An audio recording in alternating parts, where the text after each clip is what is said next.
isagu waa mid ka mid ah golhayaashii ugu wanaagsanaa ee abid soo maray kubadda cagta caalamka.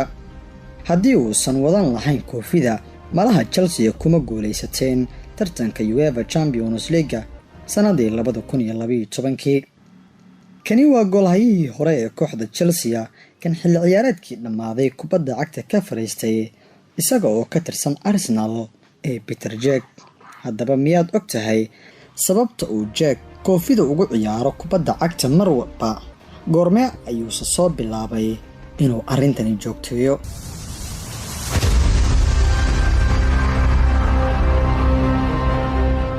taageerayaasha kubadda cagta haatan badankooda ayaa arkay misana la qabsaday golhaya Peter Cech oo xiran koofida ama gloveska madaxa badbaadada oo ah, waxaana uu marmarka qaar noqdaa xidig aan la garanaynin waase marka uu iska siibo koofida madow ee uu madaxa gashto.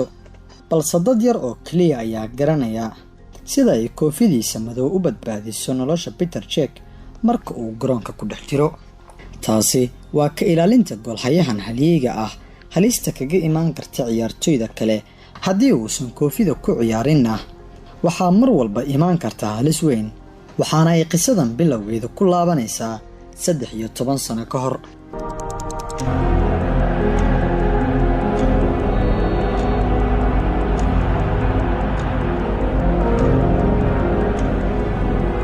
maalinkii 14aad ee bishii Oktoobar ee sanadkii 2006 intii ay socotay dheeshii ay Chelsea la ciyaaraysay kooxda Reading kulan ka tirsanaa horyaalka EPL-ka. Peter Cech ayaa martigeliyay shil halis ah isagoo kulan ka ciyaaraya, waxaana ay isku dhaceen xidigii kooxda Reading ee Stephen Hunt, taas oo qosolka ka joojisay dhammaan taageerayaasha iyo xidigaha garoonka joogay. Peter Cech waxay jooga ka soo gaartay madaxa, taasoo ku qasabtay inuu iskontarooli waayo islamarkaana uu joojiyo dhaqdhaqaaqa. 10 maalmood ayuu ku qaatay isbitaalka, waxaana uu maray qalliin halis ah. haddaba Peter Cech muxuu ka xasuustaa habeenkii uu ku sugtay inuu dunida faaruqo?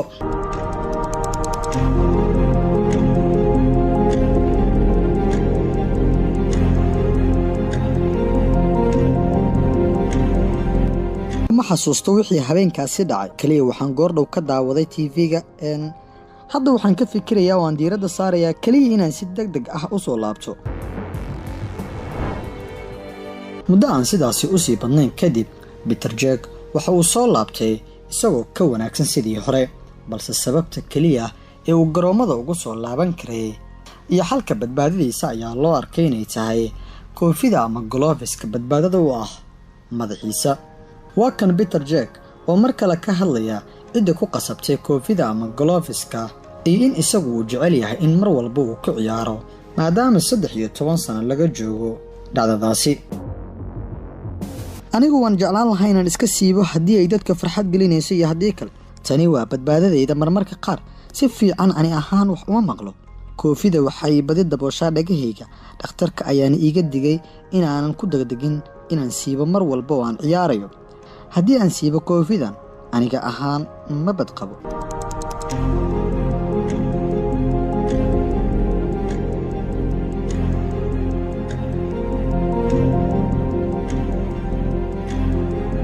Peter Cech wuxuu dib ugu soo laabtay garoomada, waxa uuna ka yaabsaday taageerayaasha kubadda cagta kuwaasoo la cajabay soo laabashadiisa degdega ah iyo doorkii quruxda badnaa uu ka qaatay sidii Chelsea ay kaga mid noqon lahayd mid ka mid ah kooxaha ugu weyn gudaha dalka Ingiriiska iyo guud ahaanba kubadda cagta caalamka.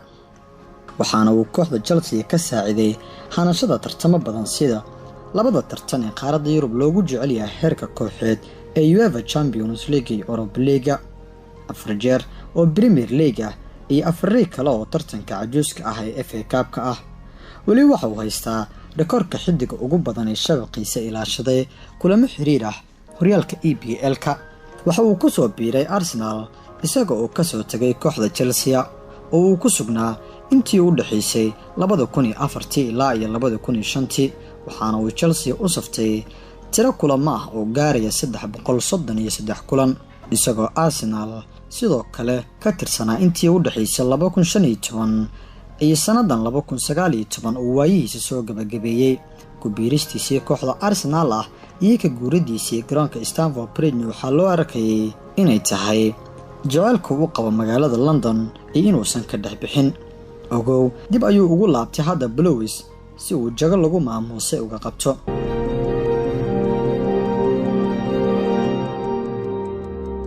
Peter Cech iminka waa tusaalaha malaayiin caruur ah oo ku kala nool adduunka kuwaasoo jecel kubadda cagta caalamka.